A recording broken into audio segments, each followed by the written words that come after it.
c'est difficile d'expliquer, évidemment, surtout dans cette chanson-là Non, c'est pas mon style. Tu vois, si tu chantais Jean l'Espagnol, je pourrais mieux t'expliquer tes défauts, tu comprends? Chante-moi plutôt Jean l'Espagnol. Oui, mais alors là, nous sommes en concurrence directe.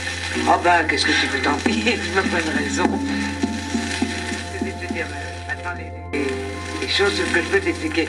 Par exemple, tu vois, quand tu arrives au refrain, c'est une prière. Tu vois, Madame la Vierge Marie, si j'ai volé, si j'ai menti, il faut que tu te donnes plus, tu comprends? Il faut que vraiment ça soit une supplication, je pense que tu demandes le pardon. Et ça, on ne le sent pas suffisamment. Tu ne te donnes pas assez, tu ne sors pas assez ta voix. Et ça, je pense qu'il faut que tu travailles beaucoup. En tout cas, il y a une chose que tu n'as pas à apprendre, c'est ton talent d'auteur et de compositeur. Parce que ça, je dois dire que Joe Moustaki apporte quelque chose de très nouveau dans la chanson. Il vient d'écrire une chanson avec Marguerite Monod, dont elle a fait évidemment la musique. Il vient d'écrire une chanson avec Michel Rive-Gauche, l'auteur de La Foule, dont Michel a fait les paroles et Georges, cette fois-ci, a fait la musique. Et puis, il a écrit Le Giteur la vie, là, il a fait musique et paroles, puis enfin des tas d'autres qui seraient trop longues à citer. Mais Puis la dernière, c'est Henri Conté qui a été surpris parce que je l'ai faite cette nuit, il devait être 4 h du matin quand j'ai trouvé la note finale. Et j'étais tellement enthousiaste que j'ai voulu le réveiller. Tu l'as réveillé? Oui, je l'ai réveillé, je lui ai téléphoné. Il était tout endormi, il était dans son premier sommeil. Il s'est habillé, il m'a attendu sur le pas de sa porte et je suis allé le chercher en voiture, je l'ai ramené, je lui ai joué ça pendant des heures. C'est la chanson que tu m'as jouée tout à l'heure? Oui. Ah bah je commence à y avoir un petit peu à la savoir. Où sont les paroles? Attends, tiens, elles sont sur le piano.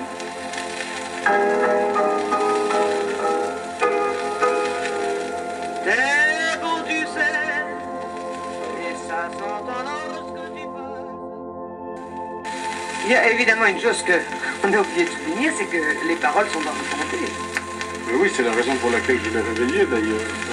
Ah bon? Il aurait été très surpris. Oui, en tout cas, je pense et j'espère te porter bonheur, comme je crois avoir porté bonheur à Henri Conté, Michel Aymert, Michel Rive-Gauche, Marguerite Monod, Charles Aznavour, Raymond Assau. J'espère vraiment de tout mon cœur que tu seras dans ces têtes de file très bientôt. Mais je suis très fier que tu me mêles à tous ces noms-là. J'espère moi-même en faire partie. Que d'espoir, hein? Vraiment. Dis donc, c'est pas tout ça, on bavarde, et la répétition, hein? Bon, veux-tu te mettre au piano? Qu'est-ce que tu veux? Tant pis, puisque j'ai pas mon pianiste là. Allez, on va donner un petit bout de Milord, hein? Oui. C'est moi qui pars avant? Ah bah comme ça c'est plus sûr. Allez, 1, 2, 3. Allez, venez, Milord, vous asseoir à ma table.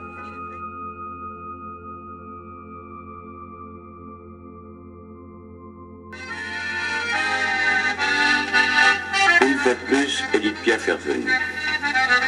Elle l'a répété comme un refrain. Ce n'est pas pour cette fois. N'ayez pas peur, ce n'est pas pour cette fois. Et chaque fois, elle s'en est tirée. On appelle cela le 6e puis le 7e miracle d'Édith Piaf.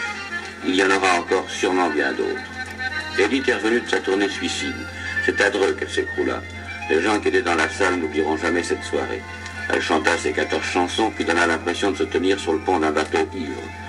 Elle tenta de se retenir au piano, au micro, au rideau, chancela et tomba. Après, ce fut la voiture qui l'emmena dans la nuit, la clinique, une piqûre, le sommeil et le miracle. Édith va tout à fait bien. Elle vous donne elle-même son bulletin de santé qui est en même temps un communiqué de victoire. Chers amis, je suis heureuse de vous parler car vous me manquez beaucoup. J'ai voulu livrer un match contre mes forces et je l'ai momentanément perdu. J'ai dû m'incliner, écouter mes amis qui m'ont obligé à me reposer alors que je ne songeais qu'à chanter pour vous. La chanson, c'est ma vie et je suis forcée de me taire. Mais vos messages d'amitié me parviennent nombreux et m'aident à supporter mon épreuve. Soyez sans crainte, je reviendrai bientôt, complètement remise à neuf, avec toutes mes forces, tout mon enthousiasme. Je reviendrai pour vous. et je serai au rendez-vous que je vous ai fixé à l'Olympia. Je sais que vous y serez aussi, et la joie de vous y retrouver me donne bien du courage. À bientôt donc, et bonne année. Edith tiendra sa promesse. Elle sera au rendez-vous de l'Olympia. Sa robe noire flottera un peu plus sur ses épaules amaigries, mais c'est le seul souvenir qui nous restera de la grande peur qu'elle nous a faite. Elle chantera à nouveau les chansons de Marguerite Monod, qui est un peu Edith Piaf et qui la connaît si bien. Pour moi, Piaf, c'est avant tout cette chose merveilleuse, c'est un être totalement libre. Et puis, chez elle, il y a le refus complet de la médiocrité, que ce soit dans l'amour, dans l'amitié, dans l'art, enfin. Elle est la médiocrité et elle le fait bien voir. Il faut aussi un grand courage pour être entièrement libre. Et elle est extraordinairement courageuse. Enfin, je l'admire pour tout ça et ça me fait l'aimer davantage. Comment Edith construit-elle avec vous une chanson d'amour? Qu'exige-t-elle et que refuse-t-elle dans ses chansons? Eh bien, elle ne veut à aucun prix chanter l'amour sur le mode ironique, parce qu'elle y croit, et que pour elle, l'amour, ça doit être totalement sincère, totalement vrai. Et elle dit très justement que qu'on ne peut pas être une grande vedette si on ne chante pas l'amour, si on ironise sur l'amour. Le public aime entendre chanter l'amour sincère, l'amour vrai, ce qu'il a dans le secret de son cœur, et quelquefois qu'il n'ose pas avouer, mais enfin, il aime l'entendre. Comme elle le dit elle-même, il y a beaucoup d'amour dans le cœur des hommes. Elle a été très aimée parce qu'elle a un potentiel de charme extraordinaire qui attire et retient les hommes, et ça se comprend très bien. Mais comme elle est d'une lucidité assez effrayante, si elle ne se trouve pas devant un amour d'une authenticité totale, eh bien ça ne fait pas durer longtemps, c'est tout. Il y a une chanson qui pour elle sublime l'amour, c'est Hymne à l'amour, vraiment, qui avait été prophétique malheureusement, et qu'elle ne peut pas chanter certainement sans avoir toujours dans le cœur ce grand sentiment qu'elle a eu pour Marcel Cerdan, qu'elle a toujours.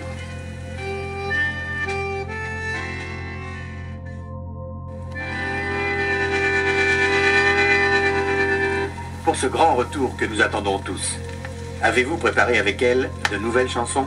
Eh bien, à l'Olympia, elle aura beaucoup de chansons nouvelles, dont quelques-unes de moi. Il y en a une, entre autres, une grande chanson d'amour dont elle a écrit le très beau texte, qui s'appelle « C'est l'amour ». Je vais vous en donner la primeur au piano.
Et elle chantera aussi, bien entendu,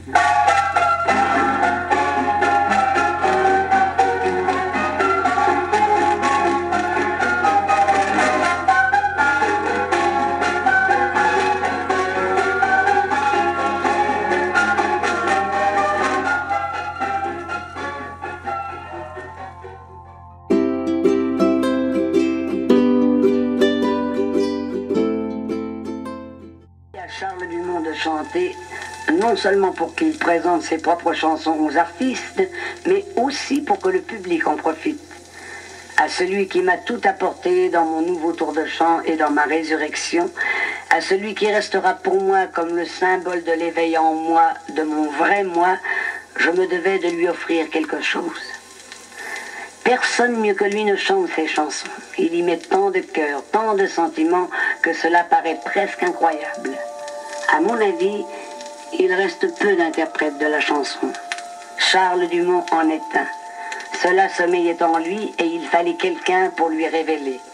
Je suis bien heureuse d'avoir été ce quelqu'un.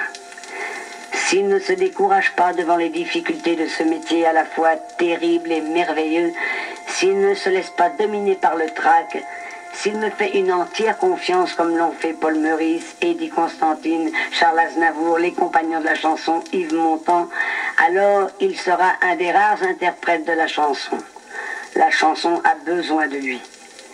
Quand il chante, il sait être tour à tour romantique, violent et tendrement ironique.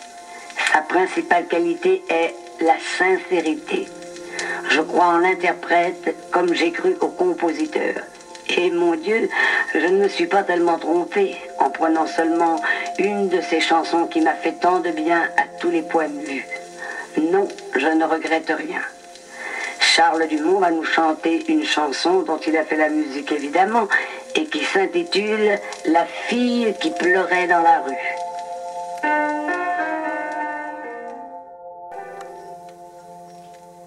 Eh bien maintenant, que vas-tu nous chanter, Charles?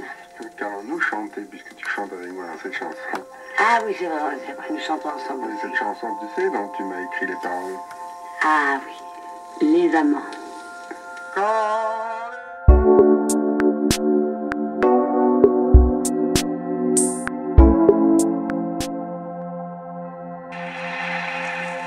Édith Piaf,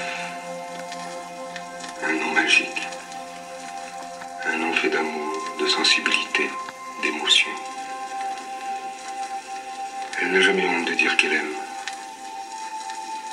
À celui qu'elle aime, elle n'a jamais honte de dire qu'il n'a pas le visage des autres hommes. Elle chante l'accordéon parce que l'accordéon ressemble à l'amour.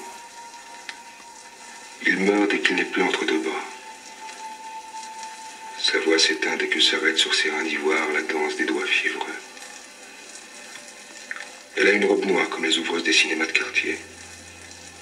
Sans doute parce qu'elle est une sorte d'ouvreuse bénévole et extraordinaire. À tous ceux qui s'aiment, elle donne l'espoir qu'ils trouveront une place pour leur amour. Et elle les guide de sa flamme désespérée.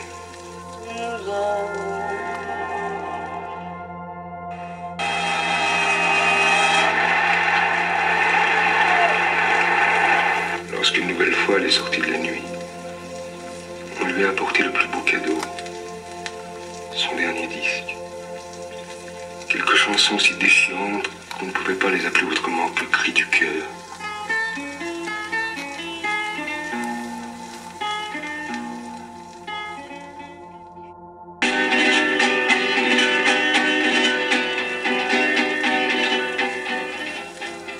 Quelques chansons qui ont failli être les dernières. Quelques chansons qui éclaireront le chemin d'Édith Piaf, au lieu d'être le feu rouge de son voyage. Je contiens le mot le plus court de l'amour, toi. C'est le mot le plus court, mais aussi le mot le plus flou, et en même temps le plus terriblement précis.